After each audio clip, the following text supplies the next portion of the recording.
Bab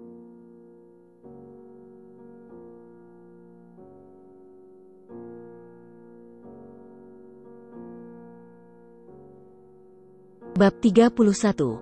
Air salju. Ekspresi Wang Lin tetap normal. Dia bertanya, berapa banyak yang kamu butuhkan? Wang Hao ragu-ragu dan berkata, setidaknya 200. Lumayan banyak?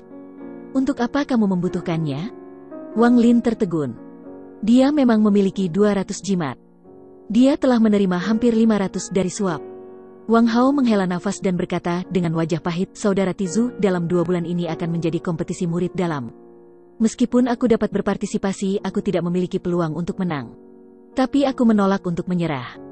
Bajingan itu Wang Zuo telah mencapai lapisan pertama Qi Condensation dan aku mendengar bahwa ia berusaha mencapai lapisan kedua. Bagaimana dia berkultivasi begitu cepat? Wang Lin tidak melihat Wang Zuo sebentar dan cukup terkejut.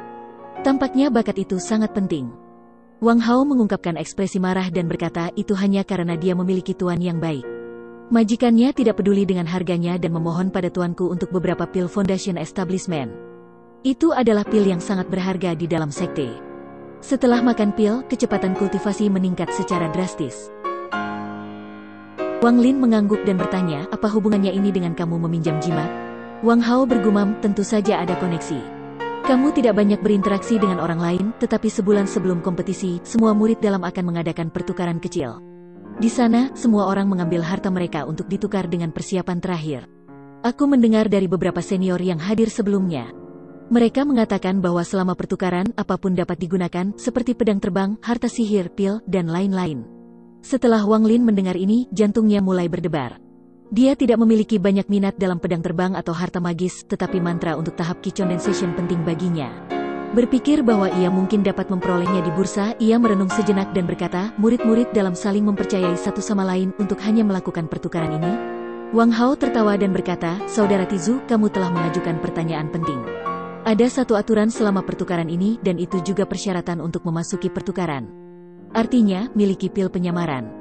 Setelah minum pil penyamaran, kecuali seseorang berada di tahap awal, tidak ada yang bisa mengenali kamu. Sebuah pikiran melintas di kepala Wang Lin. Kamu meminjam semua jimat ini untuk pil itu? Wang Hao tertegun. Dia mengangguk dan berkata, Saudara Tizu benar-benar pintar. Itu benar. Pil ini dikendalikan oleh tuanku, dan sekitar waktu sepanjang tahun ini, ia mulai menjualnya secara pribadi. Harganya 200 jimat. Wang Lin mempertimbangkan sedikit dan berkata, pertukaran ini tampaknya cukup menarik. Aku ingin memeriksanya juga. Wang Hao dengan cepat berkata, tentu, selama kamu memiliki pil penyamaran, kamu bisa hadir. Tujuan aku kali ini adalah pil Foundation Establishment. Aku mendengar bahwa saat ini ada seorang murid yang menjualnya. Wang Lin melambaikan tangan kanannya dan mengeluarkan 400 jimat dari tasnya untuk dipegang. Dia membuat mereka menjadi 4 bundel berisi 100 jimat masing-masing.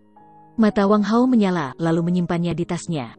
Saudara Tizu, masih ada waktu sekitar setengah bulan. Aku akan datang dan menemukanmu. Kita bisa pergi bersama. Wang Lin mengangguk. Mereka berbicara sebentar dan Wang Hao pergi. Setelah Wang Hao pergi, dia merenungkannya sebentar. Wang Lin sangat mementingkan pertukaran ini karena ini adalah kesempatan baginya untuk mendapatkan mantra untuk tahap Qi Condensation selanjutnya. Tetapi dia tidak memiliki sesuatu yang berharga dan semua jimat digunakan untuk membeli pil penyamaran. Setelah merenungkan dalam waktu yang lama, ia memutuskan untuk membawa energi spiritual yang terkandung dalam sumber air. Itu harus bisa menarik minat beberapa orang. Dengan bantuan pil, tidak ada yang akan tahu identitasnya. Setelah mengambil keputusan, Wang Lin tidak lagi memikirkan masalah ini. Saat ini, dia tidak bisa memasuki ruang mimpi, jadi dia mulai berlatih teknik daya tarik pada batu-batu besar di rumah tugas. Dia sudah mempraktikkan daya tarik lebih dari 10.000 kali di ruang mimpi. Dia menjadi semakin terampil dalam hal itu. Jika digunakan pada labu, maka tingkat keberhasilannya adalah 10 dari 10. Sekarang, dalam kehidupan sehari-hari, selama dia menggerakkan tangannya, dia bisa mengambil benda-benda kecil.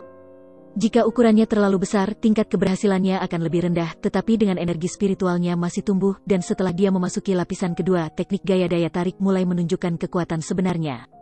Setelah berlatih di bebatuan besar selama beberapa jam, di luar gelap dan bersalju, tetapi Wang Lin tidak segera memasuki ruang mimpi. Dia berdiri di ambang pintu dan menatap kepingan salju ketika dia mulai merenung. Sepanjang bulan, saat berkultivasi di lapisan kedua, Wang Lin melihat ada masalah. Efek dari energi spiritual yang diisi sumber air telah berkurang. Meskipun penurunannya sangat kecil dan bisa ditebus, itu membuatnya khawatir tanpa akhir. Dia takut bahwa ketika tahap key condensation-nya semakin tinggi, suatu hari energi spiritual yang diisi air sumber air akan kehilangan efeknya. Sementara merendam manik misterius dalam embun cair adalah yang terbaik, diikuti oleh mata air, pengumpulan embun terlalu lambat. Tidak ada cukup untuk digunakan, dan tidak ada di musim dingin.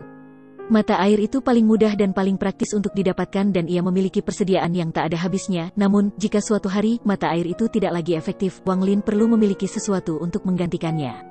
Dia sedikit menggerakkan tangannya dan mengaktifkan teknik daya tarik.